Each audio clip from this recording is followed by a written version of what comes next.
அனைவருக்கும் உற்சாகமான இனிய காலை வணக்கம். இன்றைய நாள் நவம்பர் 23, 2024, கார்த்திகை 8ஆம் நாள் சனிக்கிழமை. அனைவருக்கும் இன்றைய நாள் இனிமையான நாளாக அமைய டைகர் குடும்பம் சார்பாக வாழ்த்துகிறோம். உன் கனவு உன் கையில். கனவுகள் வெறும் கற்பனைகள் அல்ல, அவை உன்னை உயர்த்தும் சிறகுகள். உழைப்புதான் உன்னை உச்சத்தை நோக்கி அழைத்து செல்லும் ஏணி. உலகை மாற்றும் சக்தி உன்னிடம் உள்ளது. உன் வரலாற்றை நீயே எழுது. எழுந்திரு, போராடு, வெற்றிக்கொள். உன் கனவுகளை நிஜமாக்கு. இப்பொழுது நாம் அனைவரும் 8 மீது நிற்கிறோம். நமது விஷன் மிஷன் இறைவணக்கம் கூறப்போகிறோம். இதை நான் சொல்ல சொல்ல அதன் இடைவெளியில் நீங்களும் அதை திரும்ப சொல்லுங்கள். அப்படி சொல்வதனால் உங்களுக்குள் ஆற்றல் பெருகுவதை நீங்கள் உணர்வீர்கள். உங்களுக்குள் ஆனந்தமும் ஆரோக்கியமும் நிலைத்திருக்க இது உதவும். Tiger vision. மனம், புத்தி, உடல் மூன்றும் சமநிலையில் இருந்தால் வாழ்க்கை பிரகாசிக்கும். டைகர் மிஷன் ஒரு தனி மனிதனின் தொடர்ச்சியான ஆரோக்கியமும் பொருளாதாரமும் இவ்வுலகை மாற்றும். டைகர் இறைவணக்கம். என் வாழ்க்கையின் நம்பிக்கையாயிருக்கும் இறைவா, நான் சேவை செய்யும் இந்த அமைப்பே நீ வாழும் இடமென எண்ணுகிறேன். நான் தினமும் செய்யும் பணியே எனது கடமை என நம்புகிறேன். எனது உடலை கண்ணும் கருத்துமாய் பாதுகாப்பதே எனது பொறுப்பு என உணர்கிறேன்.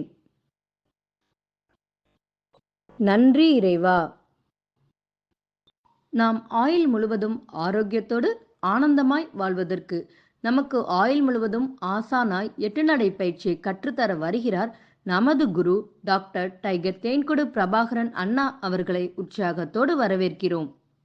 எல்லோருக்கும் இனிய காலை வணக்கம். இந்த அற்புதமான காலை வேளையில் 9 மூட்டுக்களை மசைக்கக்கூடிய அற்புதமான பயிற்சிகளை முடிச்சுட்டு 27 முறை சூப்பர் பிரெயின் யோகா அப்படின்னு சொல்லக்கூடிய தோப்பு கரணங்களை முக மலர்ச்சியோட மன மகிழ்ச்சியோடு முடிச்சுட்டு 8 நடப்பதற்காக தயார் நிலையில் இருக்கிறோம். 8 மீது நிற்கிறோம். கிழக்கு மேற்காக நடப்பவர்கள் கிழக்கு திசையிலிருந்து மேற்கை நோக்கியும், தெற்கு வடக்காக நடப்பவர்கள் தெற்கு திசையிலிருந்து வடக்கை நோக்கியும் நமக்கான முதலடி எடுத்து வைத்து நடக்க வேண்டிய தருணம். பேசிக் கோர்ஸ் மற்றும் அட்வான்ஸ் கோர்ஸ், அதாவது அடிப்படை படிப்பு மற்றும் முன்னேற்ற படிப்பு அப்படின்னு நம்ம நேற்றைய தமிழில் கொஞ்சம் அதை பார்த்தோம். ஸோ 2 கோர்ஸ் பண்ணுறவங்களும் இப்போ நம்மளுடைய நடையை தொடங்கலாம். இப்போ பெண்கள் அனைவரும் இடதுபுறமாகவும் ஆண்கள் அனைவரும் வலதுபுறமாகவும், அதாவது பெண்கள் லெஃப்ட் சைடிலும் ஆண்கள் ரைட் சைடிலும் முதலடி எடுத்து வைத்து நடையை தொடங்குகிறோம். நடை இயல்பாக இருக்கிறது, நடை தளர்வாக இருக்கிறது, தோள்பட்டை தளர்வாக இருக்கிறது, கழுத்து குனியாமல் இருக்கிறது, கால்கள் ஒன்றுக்கு முன்பு ஒன்று வருவது போல் நடந்து கொண்டு இருக்கிறோம், கைகள் அதனிசைவில் அசைந்து கொண்டு இருக்கிறது, சுவாசம் சீர்நிலையில் இருக்கிறது, எண்ணம் நேர்மறையாக இருக்கிறது, மனம் மகிழ்வுடனும் அமைதியுடனும் இருக்கிறது. ஒற்றை சிந்தனையாளர்கள் அத்தனை பேரும் ஒற்றுமையோடு ஒரே திசையை நோக்கி பயணித்து கொண்டு இருக்கிறோம். நமது பயணம் வெற்றிகரமாக அமைய எல்லாம் வல்ல இறைவனை துணை கலைத்து கொண்டு தொடர்ந்து பயணிக்கிறோம். ஒவ்வொரு விடியிலும் நமக்கு பல விஷயங்களை கற்றுத்தந்து கொண்டே இருக்கிறது. நாம் பெற்றுக்கொண்டே இருக்கிறோம். அதை வாழ்வில் பயன்படுத்தி வெற்றி கண்டு கொண்டே இருக்கிறோம். அவ்வாறாக இன்றைய விடியிலும் நமக்கு பல விஷயங்களை கற்றுத்தரப் போகிறது. நாம் பெற்றுக்கொள்ளப் போகிறோம். அதை வாழ்வில் பயன்படுத்தி வெற்றி காணப் போகிறோம். ஒவ்வொரு நாளும் நமது நடையை தொடங்கும் போது நாம் பல நினைவூட்டல்களை நினைவூட்டுவது வழக்கம். அவ்வாறாக இன்றைய நினைவூட்டல்கள் நம்மளுடைய முதல் நிகழ்வாக, எல்லா பயிற்சிகளையும் முயற்சிகளையும் தொடங்குவதற்கு முன்பாக முதல் நிகழ்வாக நாம் செய்ய வேண்டியது நமது தாயை வணங்க வேண்டும், நமது தந்தையை வணங்க வேண்டும், நமது குருமார்களை வணங்க வேண்டும், நமது இயற்கை இறைவன் பிரபஞ்சம் நமது இஷ்ட தெய்வங்களை வணங்க வேண்டும், நமது மூதாதையர்கள் முன்னோர்களை வணங்க வேண்டும். அவர்களிடம் அருளாசி பெற்று நாம் நமது பயிற்சிகளை முயற்சிகளை தொடங்க வேண்டும். இவ்வாறாக தொடங்கக்கூடிய அத்தனை முயற்சிகளும் நிகழ்ச்சிகளும் வெற்றியில் நிறைவடையும் என்பதை மனதில் கொண்டு ஒவ்வொரு நாளும் நம்ம பயிற்சியை தொடங்குவதற்கு முன்பாக, எல்லா செயல்களையும் தொடங்குவதற்கு முன்பாக நாம் முதலில் நாம் இவர்களை எல்லாம் வணங்கி வழிபட்டு அவர்களுக்கு நன்றி கூறி அவர்களிடம் அருளாசி பெற்று அவர்களை நமது வாழ்க்கைக்கு துணையாக இணையாக நமக்கு ஒரு ஊன்றுகோலாக ஒரு தூண்டுகோலாக நம்மளை வழிநடத்த அவர்களை நாம் வேண்டி பயணிக்க வேண்டும். தொடர்ந்து நம்ம வந்து 2 டம்ளர் வெதுவெதுப்பான நீர் பருகி நமது பயிற்சிகளை தொடங்கி இருப்போம். நமக்கு அருகில் குடிநீர் இருக்கும்படியாக நாம் பார்த்திருப்போம். நமது உள்ளங்கைகளை மடக்கி பார்த்திருப்போம். விரலின் நகங்களின் வண்ணங்களை பார்த்திருப்போம். சுவாசத்தை சோதித்து பார்த்திருப்போம். இவைகள் எல்லாம் அடுத்த 21 நிமிடங்களில் 42 நிமிடங்களில் எவ்வாறாக மாறுகிறது என்பதை நாம் உணர்வுபூர்வமாக அறிந்து கொள்ளப் போகிறோம். தொடர்ந்து நம்ம இணைத்து வைத்தவர்களுக்கும் நாம் இணைத்து வைத்தவர்களுக்கும் நன்றிகளையும் வாழ்த்துக்களையும் கூற வேண்டிய தருணம். நம்மை இணைத்து வைத்த அந்த சகோதர சகோதரிக்கும் நாம் இணைத்து வைத்த அந்த சகோதர சகோதரிகளுக்கும் அவர்களது குடும்பம் மகிழ்ச்சியோடும் ஆரோக்கியத்தோடும் செல்வ வளங்களோடும் இருப்பதற்கு எல்லாம் வல்ல இயற்கை இறைவன் பிரபஞ்சம் துணை நிற்க வேண்டும் என்று வேண்டிக் கொண்டு தொடர்ந்து நமது ஆழ் மனதில் 3 முக்கிய கேள்விகளை, முத்தான முக்கிய கேள்விகளை எழுப்ப வேண்டும். முதல் கேள்வி, நாம் எதற்காக இப்பொழுது 8 நடை பயிற்சியை மேற்கொள்கிறோம்? இரண்டாவது கேள்வி, நாம் ஏன் டைகர் குழுமத்தோடு இணைந்து பயணிக்கிறோம்? மூன்றாவது கேள்வி, நாம் நமது இலக்கை நோக்கித்தான் பயணிக்கிறோமா? இந்த முத்தான முக்கிய 3 கேள்விகள். நம்ம ஏன் இப்போ 8 நடை நடக்கிறோம் அப்படின்னா, நிச்சயமாக அதற்கான விளக்கத்தை உங்களுடைய ஆழ்மனம் தரும். நம்ம ஏன் டைகர் குழுமத்தோடு இணைந்து பயணிக்கிறோம்? அந்த கேள்வியும் நம்ம எப்பொழுதுமே கேட்டுக்கிட்டே இருக்கணும். யாரோட நம்ம பயணிக்கிறோம், யாரோட இருக்கிறோம் அப்படிங்கிறது முக்கியம். மூன்றாவதாக, நாம் நமது இலக்கை நோக்கித்தான் பயணிக்கிறோமா? ஏன்னா இந்த கேள்வியை நம்ம அடிக்கடி நமக்குள்ளே கேட்டுக்கிட்டே இருக்கணும். ஏன் இன்னைக்கு மடை மாற்றுவதற்கும் திசை மாற்றுவதற்கும் நம்மளை வந்து கவனச்சிதறல் ஏற்படுத்துவதற்கும் உலகத்தில் பல்வேறு விஷயங்கள் செயல்படுகிறது. முழுக்க முழுக்க அதை மட்டுமே வைத்து நம்மை பகடைக்காயாக மாற்றக்கூடிய பல்வேறு நிறுவனங்களே செயல்பட்டு கொண்டிருக்கிறது. நம்மை மடை மாற்றுவதற்கும் நம்மளை திசை மாற்றுவதற்கும் நம்மளுக்கு கவனச்சிதறல் ஏற்படுத்துவதற்கும் நம்மளுக்கு மூளைச்சலவை செய்வதற்கும்னு பல்வேறு காரணிகளாக அங்கே இயங்கி கொண்டிருக்கிறது. இதையெல்லாம் தாண்டி தான் உலகத்தில் இனிமேல் நம்ம எல்லாருமே ஜெயிச்சாகணும். உலகம் அப்படி தான் இயங்கிக்கிட்டு இருக்கு. அதில் தான் நாமும் நமது சந்ததியினரும் ரொம்ப கவனமாக நம்ம இலக்கை நோக்கி பயணித்து வெற்றி காணணும். கவனச்சிதறல், மடை மாற்றுதல், திசை திருப்புதல் நிறைய நடந்துக்கிட்டே தான் இருக்கும். நாம் அதில் சுதாரிப்பாக இருக்கணும். அப்போ நம்மளுடைய ஆழ்மனதில் இந்த கேள்வியை கேட்டுக்கிட்டே இருக்கணும். நாம் இலக்கை நோக்கித்தான் பயணிக்கிறோமா?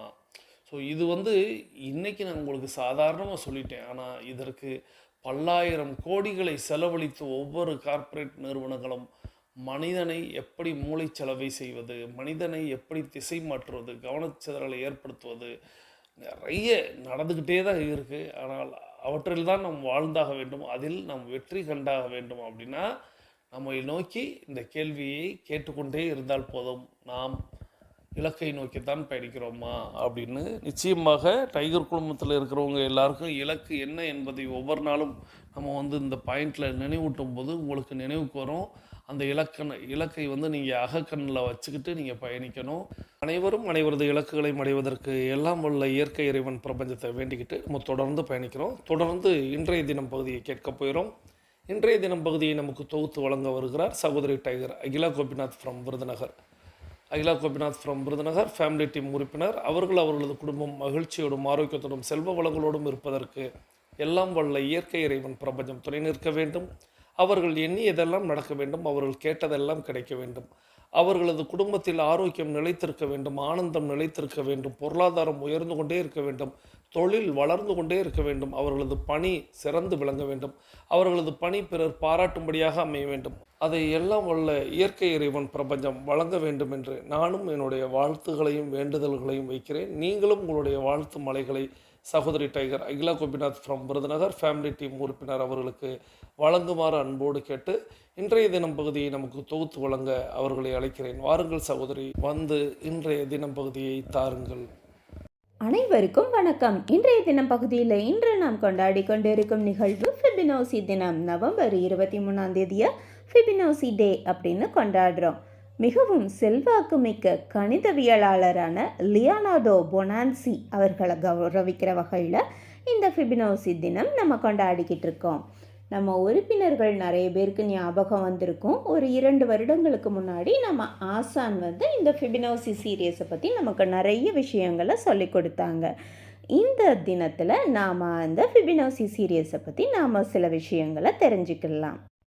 இந்த ஃபிபினோசி சீரியஸை பற்றி நம்ம பள்ளி காலங்களில் படிச்சிருப்போம். இந்த ஃபிபினோசி வரிசை எப்படி ஆரம்பிக்கும்னா, முதல்ல 0, 1, 1 2 3 5 8 13 21 34 அப்படின்னு போய்கிட்டே தான் இருக்கும்.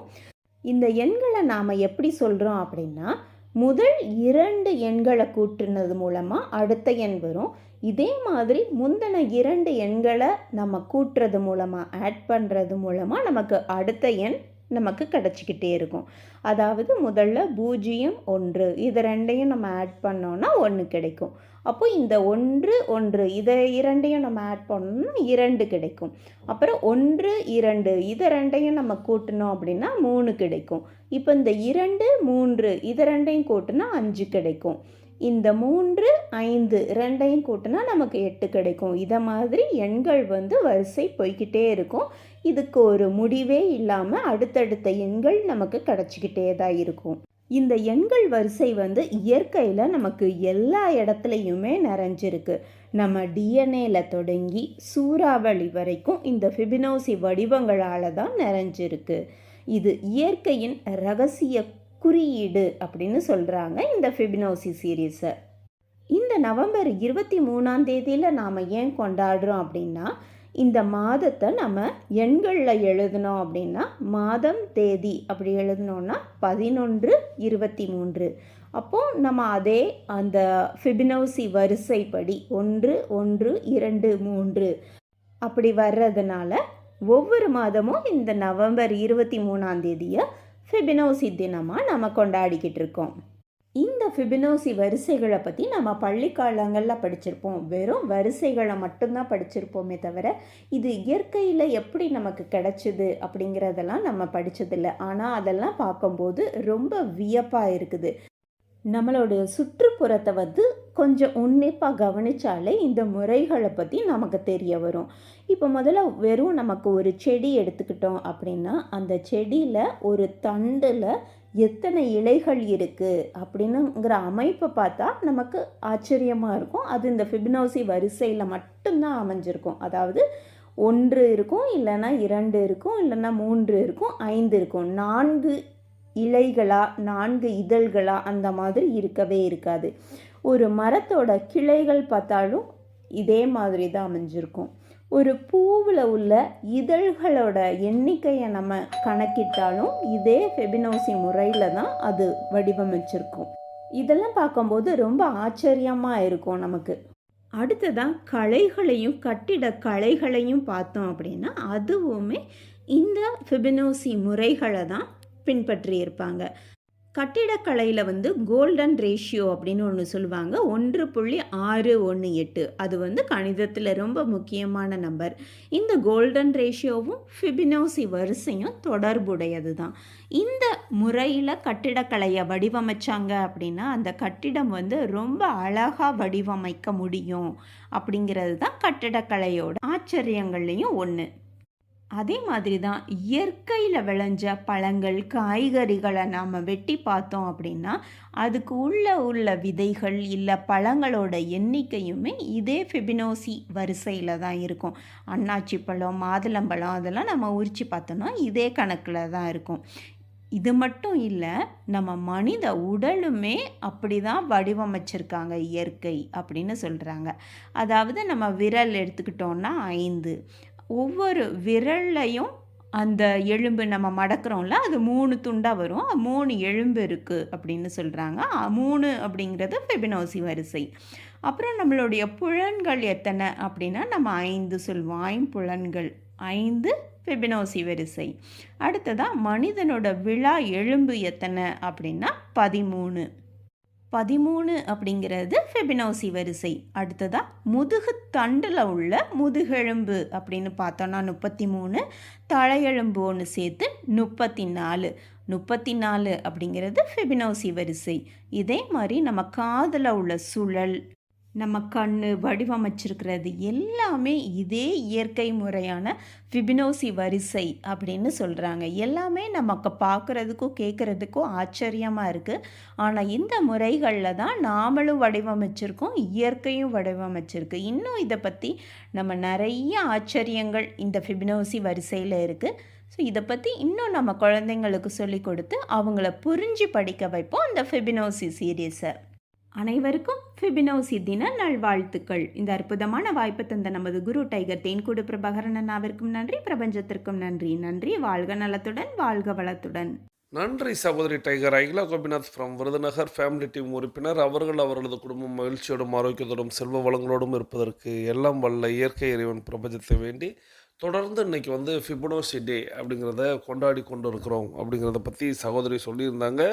சொல்லும் பொழுதே ஒரு விஷயத்தை சொல்லியிருந்தாங்க. இதை பற்றி ஒரு கடந்த 2 ஆண்டுகளுக்கு முன்பாக நான் கொஞ்சம் தெளிவாகவே அதை பற்றி குறிப்பிட்டிருந்தேன் அப்படிங்கிறத சொன்னாங்க. ஃபிபனோசி அப்படிங்கிறது நிச்சயமாக உலகில் உள்ள எல்லா விஷயத்துலையுமே அது அப்ளை ஆகியிருக்கிறது அப்படிங்கிறத பற்றி நம்ம அப்பொழுதே பேசியிருந்தோம். இப்பொழுது அவர்கள் சொன்னது போல் ஒரு மரமாகட்டும், மரத்தில் உள்ள கிளையாகட்டும், கிளையில் உள்ள இலையாகட்டும் அப்படின்ட்டு பூ, பழம், காய்களுக்குள் உள்ள விதை அப்படின்னு எதில் எடுத்து பார்த்தாலும் இந்த ஃபிபனோசி எண்ணிக்கை அந்த எண்களின் அடிப்படையில் தான் இயற்கையை அமைத்திருக்கும். இது பெரிய ஆச்சரியம் அப்படிங்கிறத சொல்லலாம். ஃபிபனோசி அப்படிங்கிறது வேறு ஒன்றும் இல்லை, முதலில் உள்ள எண்ணோட கூட்டுத்தொகை அப்படிங்கிற மாதிரி சொன்னாங்க. அதாவது இப்போது 0, 1, 1, 2, 3, 5, 8 அப்படின்னு போகுது அல்லவா? அப்போது இந்த 0வோடு 1ஐ கூட்டினால் 1. அப்போ 0, 1, 1. இப்போது கிடைத்த பெரிய எண் அப்படின்னு பார்த்தா 3ஆவதாக இருக்கக்கூடிய 1. அந்த 1ஓடு முதலில் இருக்கக்கூடிய 2ஆவதாக இருக்கக்கூடிய 1ஐ கூட்டினால் 2 வருகிறது. அப்பொழுது 0, 1, 1, 2ஆக மாறுகிறது. அப்போ 2ஐயும் 1ஐயும் கூட்டினால் 3, 3ஐயும் 2ஐயும் கூட்டினால் 5, 5ஐயும் 3ஐயும் கூட்டினால் 8 அப்படின்ட்டு அந்த எண்ணிக்கை பெருகி கொண்டே போகும். இப்போது இயற்கை இந்த விகிதத்தை நம்ம ரேஷியோ அப்படின்னு சொல்லுவோம். முதல் எண்ணை விட பெரிய எண்ணை நம்ம வகுத்தோம்னால் ஒரு எண் கிடைக்கும். அந்த எண் 1.618 அப்படிங்கிற ஒரு எண்ணிக்கை வரும். இந்த 1.618 கோல்டன் ரேஷியோ அப்படின்னு சொல்லுவாங்க. இந்த ரேஷியோ நம்மளுடைய கணிதத்திலும் ஆகட்டும், இயற்பியலிலும் ஆகட்டும், நிச்சயமாக இந்த ரேஷியோவை பயன்படுத்தி நிறைய விஷயங்கள் சொல்லுவாங்க. இப்போது ஓரிதழ் அப்படின்னு ஒரு மலர் பார்த்துருப்போம். ஒரே ஒரு இதழ் தான் இருக்கும். அதன் பிறகு பார்த்திங்கன்னா ஈரிதழ் அப்படிங்கிறதையும் நம்ம பார்த்துருப்போம். அடுத்து மூவிதழ் அப்படிங்கிறதையும் பார்த்துருப்போம். அதுக்கடுத்து 5 இதழ் அப்படிங்கிறதும், இன்னும் நீங்கள் சூரியகாந்தி போன்ற மலர்களை பார்த்தாலும், இல்லை அடுக்காக நிறைய இதழ்களை கொண்ட மலர்களை நீங்கள் பார்த்தீர்கள் என்றால் இந்த எண்ணிக்கையில் தான் இருக்கும். அதாவது 1, 2, 3, 5, 8, 13, 21 இப்படித்தான் இந்த எண்ணிக்கையின் அடிப்படையில் தான் இந்த இதழ்கள் அமைந்திருக்கும். இப்போது இதழ்களில் அது என்ன ரேஷியோவில் அது அமைந்திருக்கிறது அப்படிங்கிறதோட இன்னொரு விஷயத்தை உங்களிடத்தில் பகிர்ந்து கொள்ளணும். இலைகளில் நம்ம கவனிக்கணும். இப்போ இலையை சொல்லியிருந்தாங்க சகோதரி. இதே எண்ணிக்கையில் தான் 1, 2, 3, 5, 8 இந்த எண்ணிக்கையில் தான் இலைகளும் கிளைகளும் கூட வரும் அப்படிங்கிறத சொல்லியிருந்தாங்க. ஆனால் நாம் அது அமைந்திருக்கக்கூடிய இடத்தை கவனிக்க வேண்டும். இப்போது ஒரு தண்டு இருக்கிறது அப்படின்னு வைத்துக்கொள்ளுங்கள். நீங்கள் மனதில் எண்ணிக்கொள்ளுங்கள். ஒரு தண்டு இருக்கிறது, அந்த தண்டில் ஒரு இலை வருகிறது. இப்போது அந்த 2வது இலை அப்படின்னு ஒன்று துளிர்க்கணும். அது இப்போது ஒரு தண்டு அப்படிங்கிறத நீங்கள் அப்படியே கற்பனையில் நினச்சிக்கிறங்க. இப்போ லெஃப்ட் சைடில் தண்டில் இலை வருகிறது, ஒரு இலை வருகிறது. இப்போ அடுத்த இலை எங்கே வரும் அப்படின்னா லெஃப்ட் சைட்லேயே வருமா அப்படின்னா நிச்சயமாக நம்ம எல்லாருக்கும் தெரியும் அது லெஃப்ட் சைடில் வராது. அப்போது ரைட் சைடில் வரும். இந்த முதல் இலை அப்படிங்கிறது லெஃப்ட் சைடில் வந்துச்சுன்னா 2வது இலை அப்படிங்கிறது ரைட் சைடில் வரும். அப்போது இந்த இடத்துல இரட்டை இலை அப்படின்னு வருகிறது. நான் அரசியல் பேசலை, நான் யதார்த்தமாக தண்டில் 2 இலை வருவதை இரட்டை இலைன்னு சொல்கிறேன். இந்த 2வது இலை ஏன் அப்படி வருகிறது அப்படின்னா சூரியனுடைய சக்தியை அது பெறுவதற்காக முதல் இலையை தடுக்காத வண்ணம் இரண்டாவது இலை அது வேறு ஒரு பகுதியில் வேறு ஒரு திசையில் வளர்கிறது. அப்போது உதயசூரியனான அந்த சூரிய சக்தியை இரட்டை இலையான மீண்டும் சொல்கிறேன், நான் ஏதோ அரசியல் பேசி கொண்டிருப்பது போல தோன்றும். ஆனால் நான் இயற்கையை பற்றி கூறிக்கொண்டிருக்கிறேன். இப்போ நம்மளுக்கு அதை பார்க்கும்போது லெஃப்ட்டு ரைட்டுன்னு வருவது போல தோன்றும். இப்போ முதல் இலை, இரண்டாவது இலை, அதாவது இரட்டை இலை இருக்கும் வரை பிரச்சனை இல்லை. மூன்றாவதாக ஒரு இலை வரும் பொழுது மீண்டும் பிரச்சனை வரும் அல்லவா? அதாவது லெஃப்ட்டில் ஒரு இலை வந்துருச்சு, ரைட்டில் ஒரு இலை வந்துருச்சு. மூன்றாவதாக வர வேண்டிய இலை லெஃப்ட்டில் தான் வரணும். அப்போ லெஃப்ட்லேயே ஒரு இலைக்கு மேலே இன்னொரு இலை இருந்தால் அது சூரியனிடம் இருந்து சக்தியை பெற முடியாது. அப்போ இங்கே தான் சிக்கல் ஏற்படுகிறது. இப்பொழுது தான் இயற்கை அந்த ஃபிபனோசி முறையை அது எப்படி கையாள்கிறது அப்படிங்கிறத நம்ம பார்க்க முடிகிறது. இதுக்கு நம்ம கோல்டன் ரேஷியோ அப்படின்னு ஒரு 1.618 அப்படின்னு ஒரு விஷயம் சொன்னேன் அல்லவா? இந்த இடத்துல கோல்டன் டிகிரி அப்படின்னு சொல்லுவாங்க. அதாவது தங்க கோணம் அது 137.5 டிகிரி அப்படின்னு சொல்லுவாங்க. அப்போது லெஃப்ட்டில் வந்த இலைக்கும் ரைட்டில் வந்த இலைக்கும் உள்ள அந்த கோல்டன் ஆங்கிள் அப்படின்னு சொல்லக்கூடிய அந்த தங்க கோணம் அப்படிங்கிறது 137.5 இருக்கும். ஸோ 137.5 அடுத்த இலை, மூன்றாவது இலை அப்படிங்கிறது ரைட்டில் வந்த இலைக்கு 137.5 டிகிரி தள்ளி வளரும். அப்போது நீங்கள் மேலிருந்து பார்த்தா ஒரு பூவை பார்ப்பது போல் இருக்கும். இப்போ ஒரு பூவில் 3 இதழ் வந்திருக்கு அப்படின்னா இந்த 137.5 டிகிரி கோணத்தில் வந்திருக்கும். அதனால் அதை உதாரணத்திற்கு இலையோடு ஒப்பிட்டு சொன்னேன். மலரில் சொன்னோம்னா அது பார்க்குறதுக்கு நம்மளுக்கு அடுத்தடுத்து வந்திருக்கிறது போல் இருக்கும், ஒரு கொத்தாக வந்தது போல் தெரியும். ஆனால் நீங்கள் ஒரு இலையை, ஒரு தண்டிலிருந்து ஒரு இலை வளர்வதை நீங்கள் கவனித்தீர்கள் என்றால் முதல் இலை லெஃப்டில் வரும், இரண்டாவது இலை ரைட்டில் வரும். ஆனால் நேரடியாக அது அப்படியே நேருக்கு நேராக 180 டிகிரியில் வராது, 137.5 டிகிரியில் வரும். அப்போ மூன்றாவது இலை அப்படிங்கிறது அடுத்த 137.5 டிகிரியில் வரும். இப்படியே அது சுழன்று வளர்வது தான் இயற்கையுடைய ஆச்சரியம், அதிசயம். எல்லா இலைகளுக்கும் அந்த சூரிய சக்தி ஒரே மாதிரி கிடைப்பது போல எதுவும் மறைக்காத வண்ணம் அது அமையும். அந்த அமைப்பு தான் ஃபிபனோசி அப்படிங்கிற இந்த தத்துவத்தை கண்டுபிடித்தவர். அவருடைய பெயரையே அதுக்கு சூட்டி விட்டார்கள்.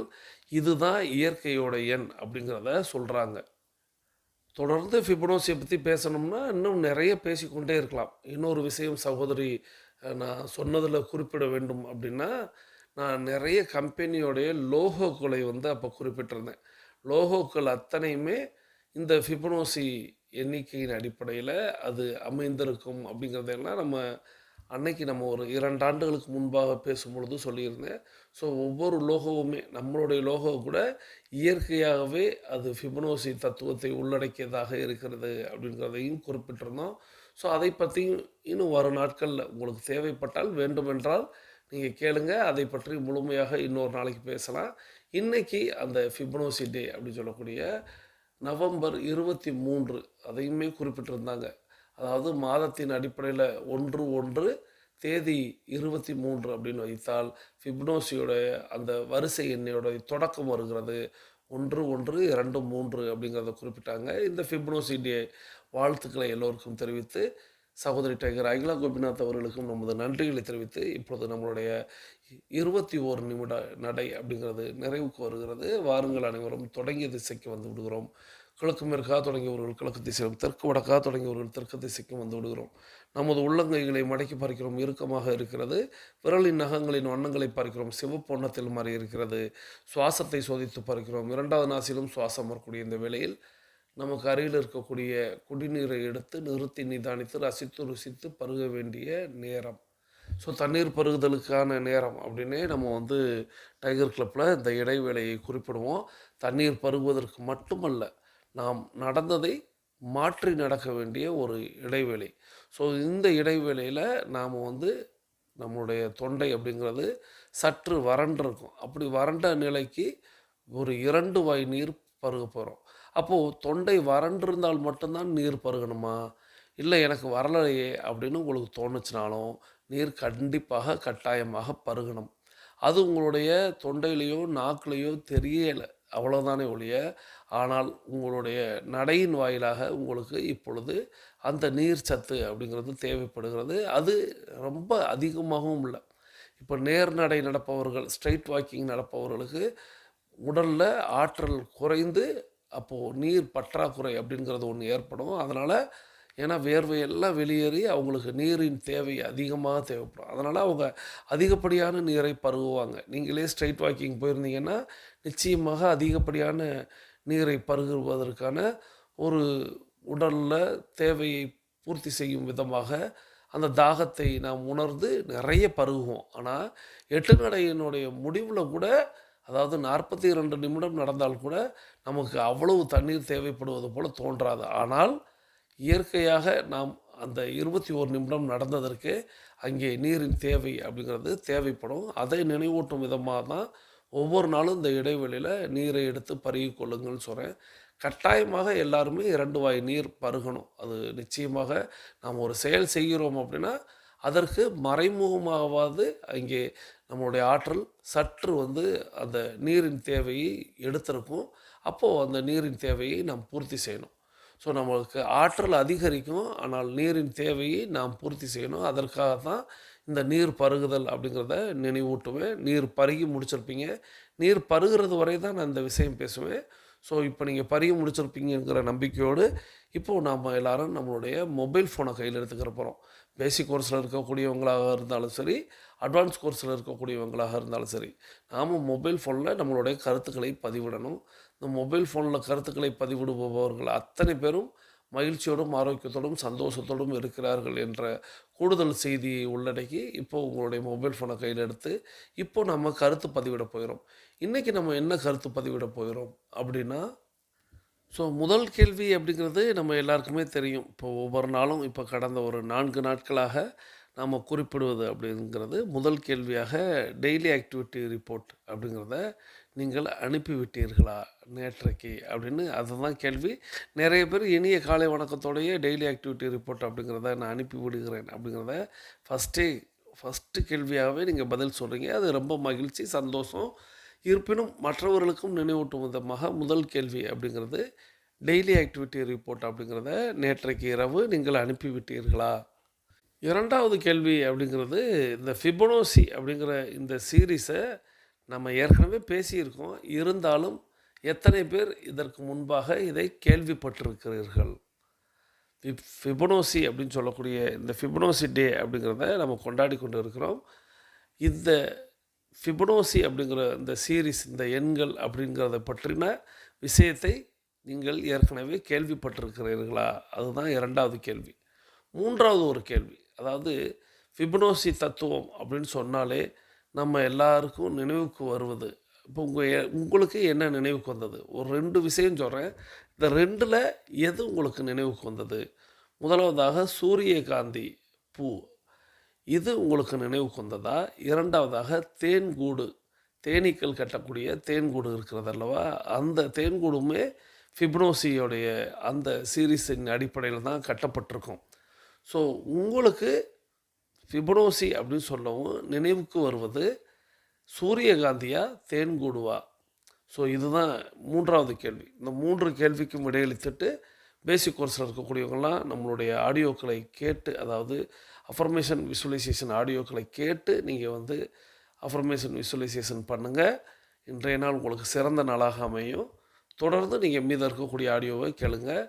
இப்போ அட்வான்ஸ் கோர்ஸில் இருக்கக்கூடிய நாம் எல்லாரும் நமக்கான அடுத்த சுற்றை தொடங்குகிறோம். இப்பொழுது ஆண்கள் அனைவரும் இடதுபுறமாகவும் பெண்கள் அனைவரும் வலதுபுறமாகவும், அதாவது ஆண்கள் லெஃப்ட் சைடிலும் பெண்கள் ரைட் சைடிலும் முதலடி எடுத்து வைத்து நடையை தொடங்குகிறோம்.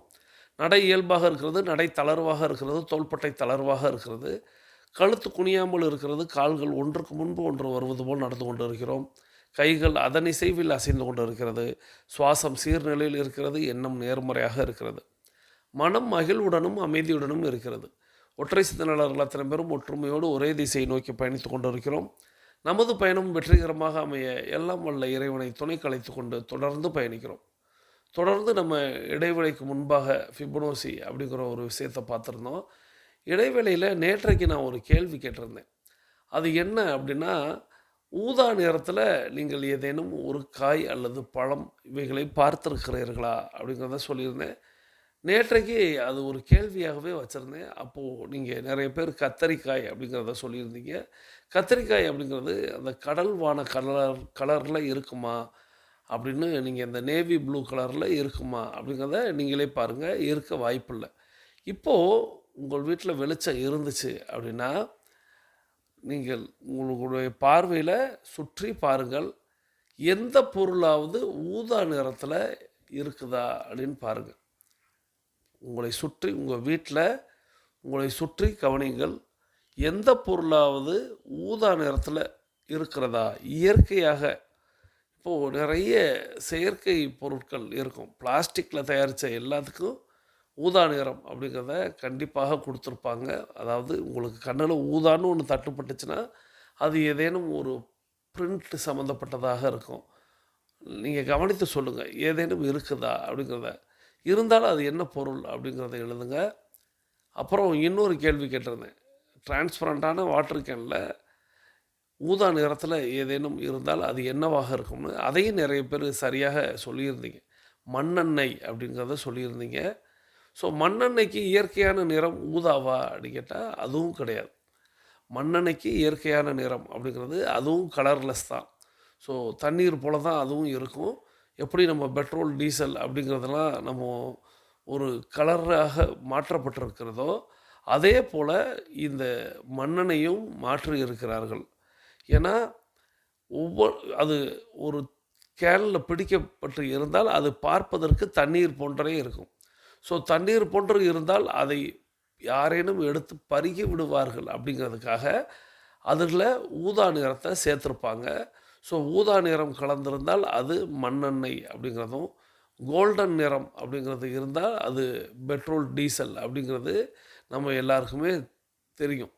ஸோ இந்த ஊதா நிறத்தை ஏன் கொடுத்தாங்க அப்படின்னா, ஊதா நிறம் அப்படின்னா அது அப்படி ஒரு பொருளே நம்ம பார்த்துருக்க மாட்டோம். அப்படி ஒன்று பருகி இருக்கவே மாட்டோம். நம்ம ஒன்று குடிச்சிருக்கவே மாட்டோம். அப்படிங்கிறதுனால அது தேவையற்றது.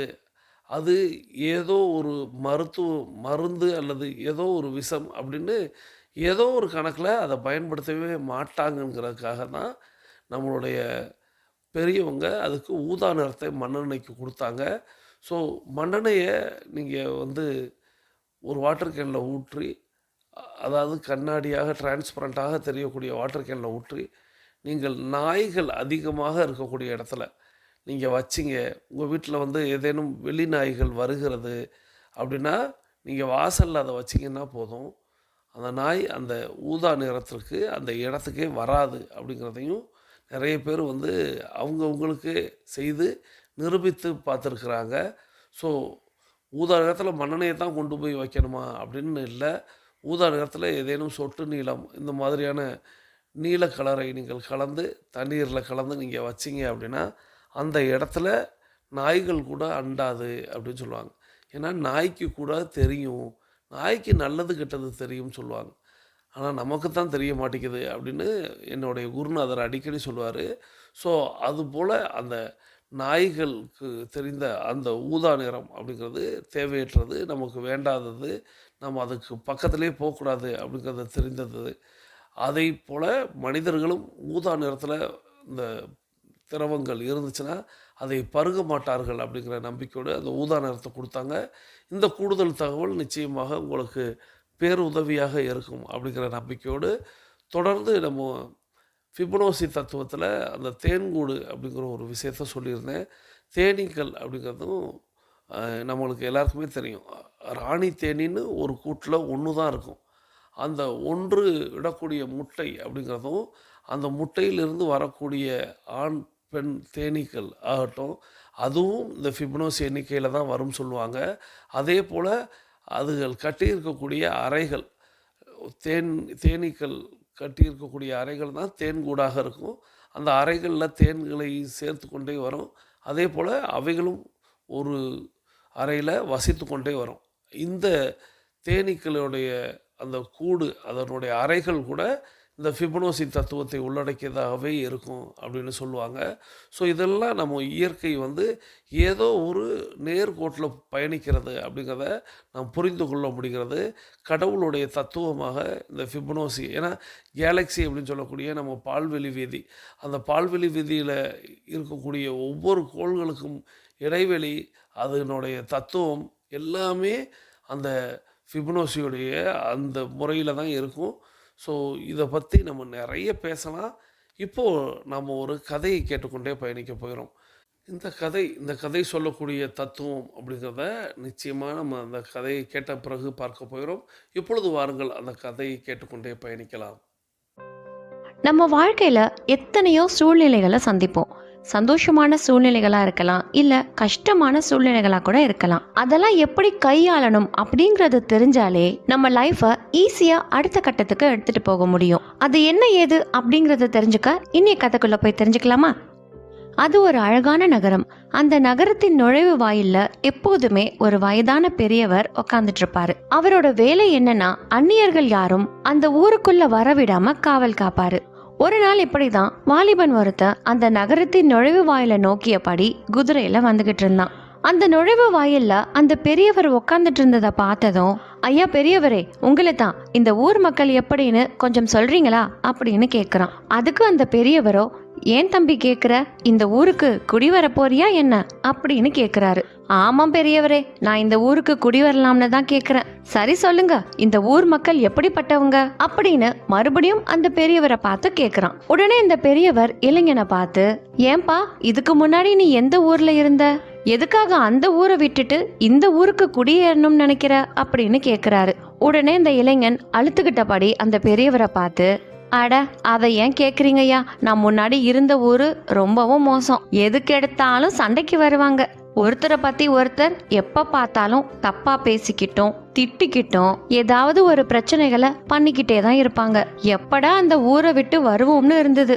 பேசாம இந்த ஊருக்கு வந்துடலான் தான் இந்த ஊர் மக்கள் எப்படின்னு கேட்டேன் அப்படின்னு சொல்றான். அந்த இளைஞன் சொன்ன எல்லாத்தையும் பொறுமையா கேட்ட பெரியவர் அவனை பார்த்து, அட நீ வேற தம்பி, இந்த ஊரு உன்னோட ஊரை விட ரொம்ப ரொம்ப மோசம். போட்டி, பொறாமை, ஜாதி சண்டை, கலவரம்னு தினம் தினம் ஏதாவது ஒரு பிரச்சனை இருந்துகிட்டே தான் இருக்கும். நீயோ நிம்மதியை தேடி வர, அதனாலதான் சொல்ற, உனக்கெல்லாம் இந்த ஊரு சரிபடாத தம்பி அப்படின்னு சொன்னதும் அந்த இளைஞன், ஐயையோ பெரியவரே, நல்ல வேலை சொன்னீங்க போங்க, இந்த மாதிரி ஊரெல்லாம் நமக்கு சரிபட்டு வராது, நான் வேற ஊரை தேடி போய்க்கிறேன் அப்படின்னு சொல்லியபடி அங்கிருந்து கிளம்புறான். அந்த ஊர் நுழைவு வாயிலையே இன்னொருத்தர் உட்காந்து இங்க நடந்த எல்லா விஷயத்தையும் பாத்துக்கிட்டு இருக்காரு. கொஞ்ச நேரத்துக்கு பிறகு அந்த வழியா வேறொரு ஆள் பெரியவர்கிட்ட ஐயா இந்த ஊர் எப்படி அப்படின்னு கேக்குறான். அதுக்கு அந்த பெரியவர் இதுக்கு முன்னாடி வந்த இளைஞன் கிட்ட கேட்ட மாதிரியே, ஏன்பா எதுக்காக கேக்குற, இந்த ஊருக்கு தங்க போறியா என்ன அப்படின்னு கேக்குறாரு. ஆமாயா, இந்த ஊர்ல தங்கி வியாபாரம் பண்ணலான்னு இருக்கேன், அதனாலதான் இந்த ஊர் மக்கள் எப்படின்னு கேக்குறேன் அப்படின்னு சொல்லவும் அந்த பெரியவர் சிரிச்சுக்கிட்டே, அதெல்லாம் இருக்கட்டும் தம்பி, உனக்கு கல்யாணம் ஆயிடுச்சா அப்படின்னு கேக்குறாரு. உடனே அந்த நபரும், ஆமாயா ஆயிடுச்சு, 2 குழந்தைங்க இருக்கு அப்படின்னு சொல்றான். இந்த பெரியவரும் விடாம அடுத்த கேள்வியை கேக்குறாரு.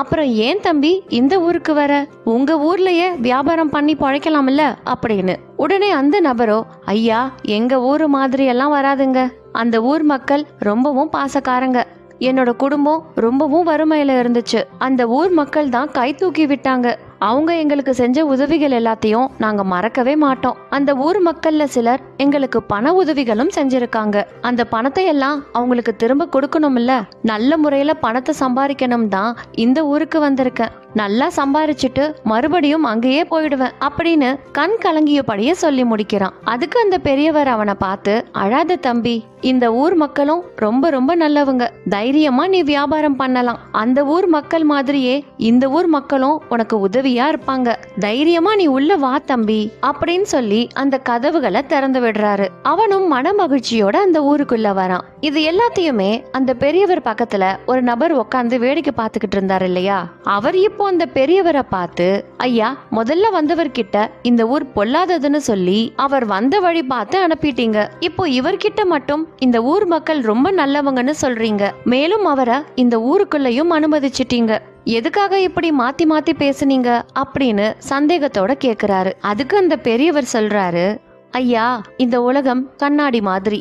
நாம எப்படி இருக்கோமோ அப்படிதான் இந்த கண்ணாடி நம்மள பிரதிபலிச்சு காட்டும். முதல்ல வந்தவன் இத்தனை வருஷமா அவன் இருந்த ஊரை பத்தி முன்பின் தெரியாதவங்க கிட்ட இப்படி அவதூறா பேசினான். அது அவனோட குணத்தை பிரதிபலிக்குது.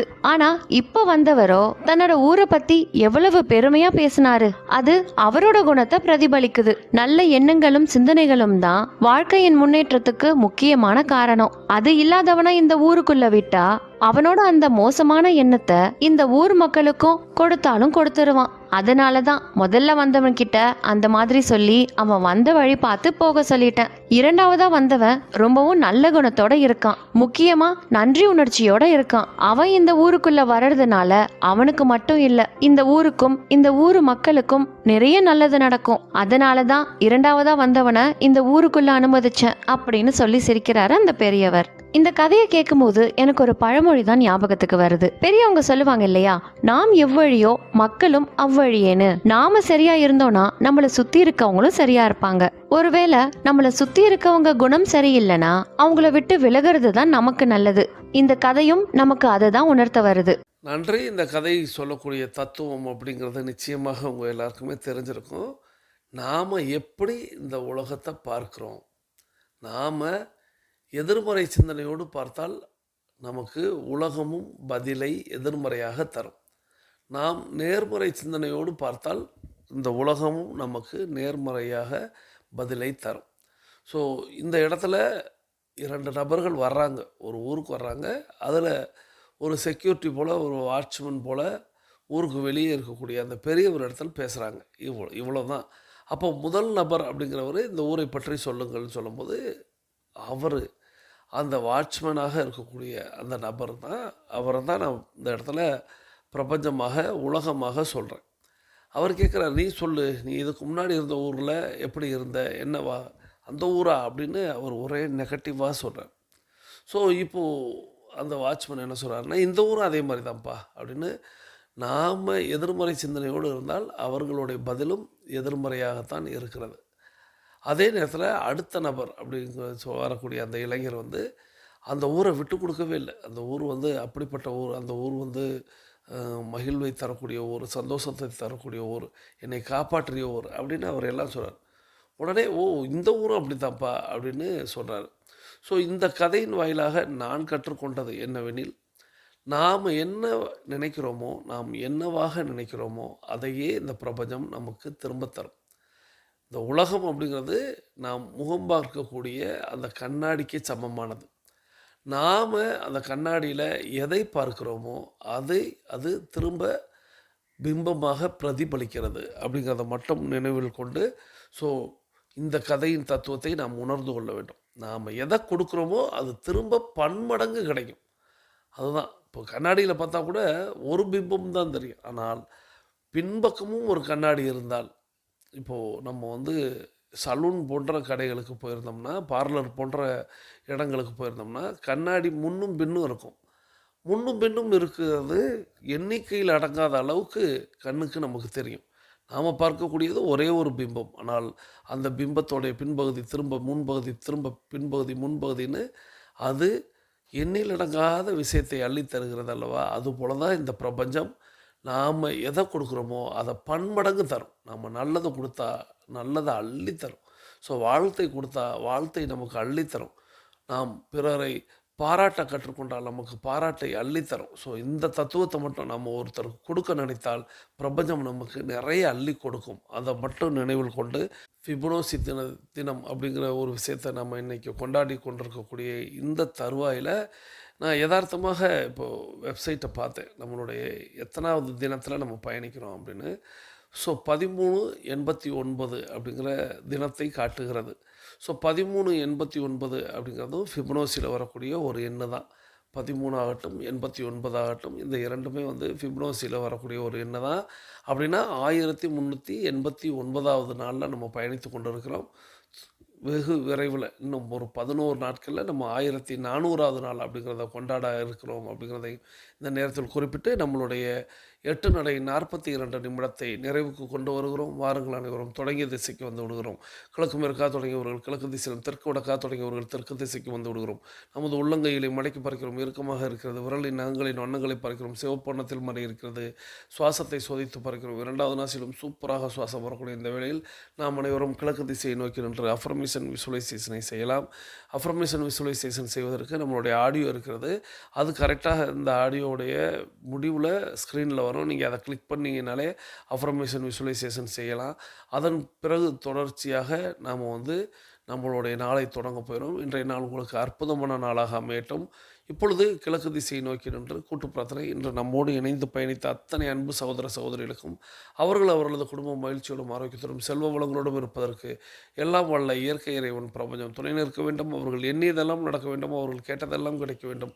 அவர்களது குடும்பத்தில் ஆரோக்கியம் நிலைத்திருக்க வேண்டும். ஆனந்தம் நிலைத்திருக்க வேண்டும். அவர்களுடைய பொருளாதாரம் உயர்ந்து கொண்டே இருக்க வேண்டும். அவர்களது பணி சிறந்து விளங்க வேண்டும். அவர்களது தொழில் வளர்ந்து கொண்டே இருக்க வேண்டும். அவர்களது பணி பிறர் பாராட்டும்படியாக அமைய வேண்டும். அதை எல்லாம் வல்ல இயற்கையே இறைவனே பிரபஞ்சமே நீ வழங்க வேண்டும் என்று வேண்டி உங்களுக்கும் என்னுடைய தனிப்பட்ட வாழ்த்துக்களை தெரிவித்து மீண்டும் சந்திப்போம். கலந்து சிந்திப்போம். வாழ்க நலத்துடன், வாழ்க வளத்துடன். நன்றி.